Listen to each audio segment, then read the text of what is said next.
আসসালামু আলাইকুম। এই মুহূর্তে আমার হাতে যে ফোনটি দেখতে পাচ্ছেন এটা স্যামসং ব্র্যান্ডের D54 একটা বাটন ফোন।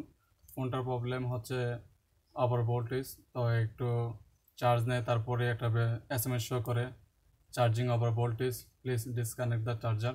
তো ফোনটার প্রবলেম হচ্ছে গিয়ে মূলত চার্জিং আইসি থেকে হয়, তো কাস্টমার ভাবছে এটা ব্যাটারি চেঞ্জ করা লাগবে। তো আসলে এটা ব্যাটারি থেকে হয় না, এটা মূলত চার্জিং আইসি থেকে হয়। দেখতেই পাচ্ছেন SMS টা।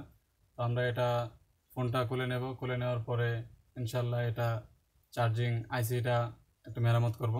তো আমি অন্য একটা ব্র্যান্ডের আইটেল ব্র্যান্ড থেকে একটা চার্জিং আইসি নিয়েছি, অন্য একটা ব্র্যান্ডের একটা মাদারবোর্ড বের করে সেম আইসি মিলিয়ে দিছি এবং সেম আইসি অনুযায়ী চার্জার আইসিটা আমি লাগাইছি। আর লাগানোর পরে ইনশাল্লাহ এটা কাজটা ফলাফল আপনার সাকসেস। তো আপনারা সরাসরিভাবে এটা চার্জিং আইসি চেঞ্জ করে দিলে হবে, অন্যথায় এটা হয় না, কারণ এটা ব্যাটারি চেঞ্জ করে দিলে আর যদি 1 কিলো ওহমের ডায়োড লাগাই দেন তো ওই ক্ষেত্রে ব্যাটারিটা কিছুদিন পরে ফুলে যায়। তো ডায়োড লাগায় মোবাইল ডাইরেক্ট করে না দিয়ে আপনারা সরাসরি চার্জিং আইসিটা চেঞ্জ করে দেবেন। তো এই চার্জিং আইসি অ্যাভেলেবেল অন্যান্য ফোনে থাকে, তো অন্যান্য ফোন থেকে খুলে সেম আইসিটা লাগাই দিবেন। দেখতে পাচ্ছেন আমি যে আইসিটা পরিবর্তন করছি এটা হলো সেই আইসিটা। তো আপনারা আইসিটা পরিবর্তন করে দেবেন, ইনশাল্লাহ আপনাদের কাজটা সমাধান হয়ে যাবে।